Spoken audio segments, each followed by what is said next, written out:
അസ്സലാമു അലൈക്കും വറഹ്മത്തുള്ളാഹി വബറകാതുഹു. ബിസ്മില്ലാഹിർ റഹ്മാനിർ റഹീം. അല്ലാഹുമ്മ സ്വല്ലി വസല്ലിം അലാ മുഹമ്മദിൻ വഅലാ ആലി മുഹമ്മദ്. എല്ലാവർക്കും അള്ളാഹുവിന്റെ അനുഗ്രഹം ഉണ്ടാവട്ടെ എന്ന് ആമുഖമായി പ്രാർത്ഥിക്കുകയാണ്. എറണാകുളം ജില്ലയിലെ പള്ളുരുത്തി സെന്റ് റീത്താസ് പബ്ലിക് സ്കൂളിൽ ഒരു മുസ്ലിം പെൺകുട്ടി തട്ടമണിഞ്ഞ കാരണത്താൽ ക്ലാസ്സിൽ കയറ്റാതെ പുറത്തു നിർത്തി. അത് പിന്നീട് കേരളത്തിലൊട്ടാകെ വിവാദമായി. അവസാനം ഹൈക്കോടതിയിൽ വരെ വിഷയം എത്തി. തൽക്കാലം കുട്ടി ആ സ്കൂളിലേക്ക് ഇനി പോകുന്നില്ല എന്ന് തീരുമാനമെടുക്കുകയും ചെയ്തു. ഇവിടെ എനിക്ക് പറയാനുള്ളത്, ആ സ്കൂളിലെ മുസ്ലിം പെൺകുട്ടികളുടെ രക്ഷിതാക്കളോടാണ്. ഇവിടെ ഈ ഒരു പെൺകുട്ടി മാത്രമല്ല പഠിക്കുന്നത്, വേറെയും ഒരുപാട് പെൺകുട്ടികൾ, മുസ്ലിം കുട്ടികൾ അവിടെ പഠിക്കുന്നു. അവർക്ക് എന്തേ വിവാദമില്ലാതിരുന്നത് എന്ന് ചോദിച്ചാൽ അവര് തട്ടം അയക്കാൻ തയ്യാറായി. അള്ളാഹു രക്ഷിതാക്കളെ നിങ്ങളെ പരീക്ഷിച്ചു. ഇസ്ലാമിക ചിഹ്നമാണ് തട്ടം എന്ന് പറയുന്നത്. നിങ്ങൾ തട്ടം അയക്കലോടുകൂടെ ഒരു കഷ്ണം തുണിയല്ല അയച്ചു മാറ്റുന്നത്, ഇസ്ലാമിക നിയമത്തെയും ഇസ്ലാമിക ചിഹ്നത്തെയുമാണ് നിങ്ങൾ അയച്ചു മാറ്റിയത്. എന്തിന്? കേവലം ഭൗതിക താല്പര്യത്തിന് വേണ്ടി. എന്നാൽ അള്ളാഹുവിന്റെ കോർട്ടിൽ എത്തിക്കഴിഞ്ഞാൽ നിങ്ങൾ എന്താണ് മറുപടി പറയുക? ഇവിടെ തട്ടം അണിഞ്ഞുകൊണ്ട് തന്നെ പഠിക്കാൻ ഒരുപാട് സ്കൂളുകളില്ലേ? മുസ്ലിം മാനേജ്മെന്റിലുണ്ട്, ക്രൈസ്തവ മാനേജ്മെന്റിലുണ്ട്, ഹൈന്ദവ മാനേജ്മെന്റിലുണ്ട്. ഒരുപാട് സ്കൂളുകളും സൗകര്യങ്ങളും ഒക്കെ പഠിക്കാൻ ഇവിടെ ഉണ്ട്. എന്നിട്ട് തട്ടം അയക്കണം എന്ന് പറഞ്ഞ് ആ സ്കൂളിൽ തന്നെ ചേർത്തി നിങ്ങൾ തട്ടം കുട്ടികളോട് അയപ്പിച്ചപ്പോൾ നിങ്ങൾക്ക് യാതൊരു ഭയപ്പാടും ഒരു പ്രയാസവും ഒന്നും ഉണ്ടായിട്ടില്ലെങ്കിൽ നിങ്ങളോട് ഓർമ്മിപ്പിക്കുന്നു, നിങ്ങളുടെ ഹൃദയത്തിൽ ഈമാനിന്റെ തോത് അളക്കുന്നത് നല്ലതാണ്. കാരണം വിശുദ്ധ ഖുർആനിന്റെ കൽപ്പനയാണ് സ്ത്രീകളോട് തട്ടം ഇടണം എന്നുള്ളത്. നല്ല സ്ത്രീകളുടെ ലക്ഷണവും അത് തന്നെയാണ്.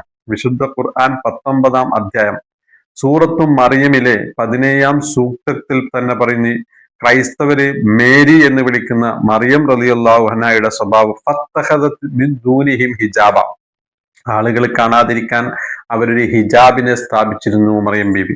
വിശുദ്ധ ഖുർആൻ 33-ാം അധ്യായം സൂറത്തുൽ അഹ്സാബിലെ 59-ാം സൂക്തത്തിൽ അള്ളാഹു നബി തിരുമേനിയോട് കൽപ്പിക്കുന്നത് കാണുക. യാ അയ്യുഹൻ നബിയ, പ്രവാചകരെ, കുല്ലി അസ്വാജിക വ ബനാതിക വ നിസാഇൽ മുഅ്മിനീൻ, അങ്ങയുടെ പത്നിമാരോടും പെൺമക്കളോടും വിശ്വാസിനികളായ സ്ത്രീകളോടും പറയണം, യുദ്നീന അലൈഹിന്ന മിൻ ജലാബീബിഹിൻ, അവരുടെ മൂടുവസ്ത്രം അവര് അണിയണം എന്ന് അങ്ങ് പറയുക എന്ന് അള്ളാഹുവിന്റെ നബിയോട് അള്ളാഹു കൽപ്പിക്കുകയാണ്. അതേ അധ്യായം വിശുദ്ധ ഖുർആൻ സൂറത്തുൽ അഹ്സാബിൽ 53-ാം സൂക്തത്തിൽ പറയുന്നു, വൈദാ സഅൽതുമൂഹുന്ന മതാഅൻ ഫസ്അലൂഹുന്ന മിൻ വറാഇ ഹിജാബ്. നബി പത്നിമാരോട്, പുരുഷന്മാരെ, നിങ്ങൾ എന്തെങ്കിലും സാധനങ്ങൾ ചോദിക്കാൻ പോവുകയാണെങ്കിൽ ഫസ്അലൂഹുന്ന മിൻ വറാഇ ഹിജാബ്, ഒരു മറയ്ക്ക് പിറകിലായിരിക്കണം ചോദിക്കേണ്ടത്. ദാലിക അത്ഹറു ലിഖുലൂബികും വഖുലൂബിഹിൻ, അവരുടെയും നിങ്ങളുടെയും മനസ്സ് ശുദ്ധീകരിക്കാൻ ഏറ്റവും നല്ല മാർഗം അതാണ്.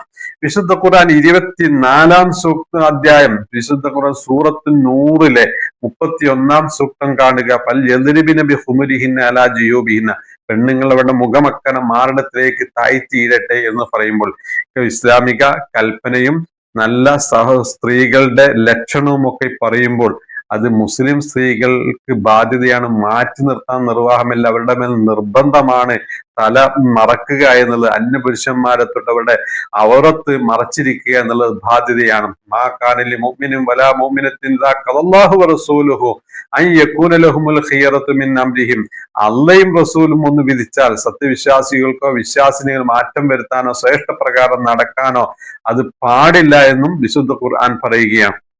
എന്നാൽ ലോകം അവസാനിക്കാൻ പോവുകയാണ്. ഏതാനും കാലങ്ങളൊക്കെ ഉണ്ടാവുകയുള്ളൂ. വഷളായൊരു ലോകത്ത് പരീക്ഷണങ്ങൾ അതിരൂക്ഷമായിരിക്കും. അതിൽ വിജയിക്കുന്ന ആളുകൾ തുലവും കുറവായിരിക്കണം. ഈ സ്കൂളിൽ തന്നെ ഒരു പെൺകുട്ടിയും അതിന്റെ രക്ഷിതാവും അത് വിജയിച്ചല്ലോ ഈ പരീക്ഷണത്തിൽ, മറ്റുള്ളവരൊക്കെയും പരാജയപ്പെട്ടു എങ്കിൽ. എന്നാൽ ഇങ്ങനെ ഒരു കാലം വരും, കൂടുതൽ ആളുകളും ഇസ്ലാമിക ചിഹ്നത്തെ ഒഴിവാക്കുന്ന ഒരു കാലം വരുമെന്ന് തിരുമേനി സല്ലല്ലാഹു അലൈഹി വസല്ലമ തങ്ങൾ തന്നെ സൂചിപ്പിച്ചിട്ടുണ്ട്. സിൻഫാനി മിൻ അഹ്ലിന്നാർ, നരകത്തിന്റെ അഹ്ലികാരിൽപ്പെട്ട രണ്ട് വിഭാഗം ആളുകളെല്ലാം അറഹുമ, അവരെ ഞാൻ കണ്ടിട്ടില്ല. ഒന്ന് റിജാലും, ചില ആളുകൾ ബി ഐദീഹിം സിയാത്തുൻ, അവരുടെ കയ്യിൽ ചാട്ടവാറുണ്ട്, അദ്നാബിൽ ബക്കറ, പശുക്കളുടെ വാല് പോലെ, യൽദിബൂന ബിഹന്ന, ജനങ്ങൾ അതുകൊണ്ട് ദ്രോഹിക്കും, അടിച്ചുകൊണ്ട്. എന്നാൽ വനിസാഉൻ, രണ്ടാമത്തെ വിഭാഗം സ്ത്രീകളാണ്, കാസിയാത്തുൻ, അവര് വസ്ത്രം ധരിച്ചിട്ടുണ്ട്, വസ്ത്രധാരിണികളാണ്. എന്നാൽ ആരിയാത്തും, ബാഹ്യമായിട്ട് അവരുടെ നഗ്നതകൾ അവർ പ്രദർശിക്കുകയും ചെയ്യുന്നുണ്ട്. മായിലാത്തും മുമീലാത്തും, അന്യപുരുഷന്മാരിലേക്ക് അവർ ചായുകയും അവരെ ഇങ്ങോട്ട് ചായ്പിക്കുകയും ചെയ്യും. അവരുടെ മുടികളൊക്കെ ഇങ്ങനെ കെട്ടിയിട്ട് പൊന്തിച്ച് അത് ഒട്ടകത്തിന്റെ പൂഞ്ഞ പോലെ ഇരിക്കും. ലായദുൽ ജന്ന, അവർ സ്വർഗത്തിലേക്ക് പ്രവേശിക്കുകയില്ല. വലാ യജിദുന റീഹ, സ്വർഗത്തിന്റെ പരിമളം പോലും അവർക്ക് ആസ്വദിക്കാൻ കഴിയുകയില്ല. അങ്ങനെ ഒരു വിഭാഗം കാലാന്തരത്തിൽ വരാൻ പോകുന്നു എന്ന് പറയുമ്പോൾ ആ വിഭാഗത്തിലാണോ രക്ഷിതാക്കളെ, നിങ്ങളുടെ പെൺകുട്ടികളെ നിങ്ങൾ ഉൾപ്പെടുത്തുന്നത്? നിങ്ങളോട് വിശുദ്ധ ഖുർആൻ പറഞ്ഞിട്ടില്ലേ, മനുഷ്യരെ നിങ്ങൾ അംഫുസക്കും അഹ്ലീക്കും നാറ, നിങ്ങളെ ശരീരവും നിങ്ങളെ കുടുംബത്തിന്റെ ശരീരവും നരകത്തിന് തൊട്ട് കാക്കണം എന്ന് നിങ്ങളോട് കൽപ്പിച്ചിട്ടില്ലേ? അതുകൊണ്ട് ഇസ്ലാമിക ചിഹ്നത്തെ നിങ്ങൾ ഒരു കുറെ ആളുകള് മാറ്റിമറിക്കുന്ന സമയത്ത് അത് ഉപേക്ഷിക്കാൻ തയ്യാറാകുമ്പോൾ പൊതുജനത്തിന്റെ ദൃഷ്ടിയിൽ എന്താണ്, ഇസ്ലാമിൽ അതിന് വലിയ പ്രാധാന്യമൊന്നുമില്ല എന്ന കണക്ക് കൂട്ടുക. കാരണം അതിന് ഒരുപാട് പെണ്ണുങ്ങൾ തയ്യാറായില്ലേ. ഏതുവരെ നമ്മുടെ നിയമസഭ, കേരള നിയമസഭയിൽ ഒരിക്കൽ കൊണ്ടോട്ടി MLA ആണ് എന്റെ ഓർമ്മയിൽ വരുന്നത്, അദ്ദേഹം പോലീസുകാർക്ക് താടി വെക്കണം എന്നുള്ള സഭയോട് അതിനുള്ള അനുമതി കിട്ടണം എന്ന് പറഞ്ഞപ്പോൾ ചാടി എഴുന്നേറ്റ് തന്നെ ഒരു മുസ്ലിം നാമധാരിയാണ്. അദ്ദേഹം പറഞ്ഞ ഇസ്ലാമിൽ താടി വെക്കുന്നതിന് അതിൽ പ്രാധാന്യമൊന്നുമില്ല. അതിന്റെ തെളിവാണ് ഈ സഭയിലുള്ള മുസ്ലിം MLA അവരെ താടി വെച്ചിട്ടില്ല. അപ്പം ഖുർആാനോ ഹദീസോ ഒന്നുമല്ല നിയമം. ഇന്ന് ജനങ്ങൾ എങ്ങനെയാണോ മുസ്ലിമീങ്ങൾ നടക്കുന്നത് അതാണ് പലരും ഇസ്ലാമിക ചിഹ്നമായിട്ട് അളക്കാൻ പോകുന്നത്. ഒരാളെ ചാനലിൽ തന്നെ ഒന്ന് പറഞ്ഞു, സൗദി അറേബ്യയിൽ പലരും തല മറക്കുന്നില്ലല്ലോ, പല സ്ത്രീകളും തല മറക്കുന്നില്ല. സൗദി അറേബ്യ കണ്ടിട്ടല്ല നമ്മോട് ഇസ്ലാമിക നിയമം പഠിക്കാൻ പറഞ്ഞത്. ഖുർആാനും ഹദീസും മുമ്പുള്ള സച്ചരിതരായ ആളുകളെ പിൻപറ്റുവാനുമാണ് പറഞ്ഞത്.